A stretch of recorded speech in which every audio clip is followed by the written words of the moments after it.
আল্লাহ বলবে, আব্দুল করিম, তোর পিছনের পাল্লাটা তো হালকা হয়ে গেছে। তোরা বলল আমার মধ্যে নামাজ নাই, তোরা বলল আমার মধ্যে ডেক নাই, তোরা বলল আমার মধ্যে রোজা নাই। আল্লাহ বলবে, ওয়া আম্মা মান খুফফাত মাওয়াজিনুহু ফাউম্মুহু হাবিয়া। ও আব্দুল করিম, তোর মিজানের পাল্লা হালকা হয়ে গেছে রে, যা যা জাহান্নামে চলে যা। আল্লাহ ডাক দেবে, আব্দুর রহমান আয়। আব্দুর রহমানকে বলবে, আব্দুর রহমান নামাজের হিসাব দে। আল্লাহ 5 ওয়াক্ত নামাজ পড়ছি ঠিক মতো পড়ছনি? হা। আল্লাহ রমজান মাসে রোজা রাখছনি? রাখছি। যাকাত দিছনি? দিছি। হজ তোমার উপরে ফরজ হইছে, হজ করছনি? আল্লাহ করছি। নেক কাজ করছনি? আল্লাহ করছি। জিকির করছনি? আল্লাহ করছি। ও এর পাল্লাটা ভারী হয়ে যাবে।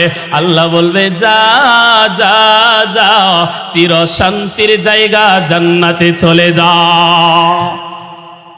ও আব্দুল করিম আয়, আব্দুল করিম আয়। আব্দুল করিম রাইসা বলবেন, নামাজ 5 ওয়াক্ত দিছি পড়ছনি?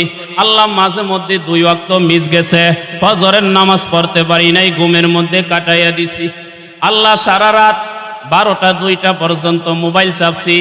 ও যুবক, আল্লাহ বেগানা নারীর সাথে চ্যাটিং করতে করতে রাত্র 2টা বাজে গেছে। প্রেমিকার সাথে কথা বলতে বলতে রাত্র 2টা বাজে গেছে।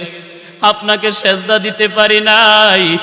আল্লাহ নামাজ তো ঠিক মতো নাই। আল্লাহ বলবে, আব্দুল করিমের মিজানের পাল্লাটা মাপ দে। যখন আব্দুল করিমের মিজানের পাল্লাটা মাপ দেওয়া হবে রে,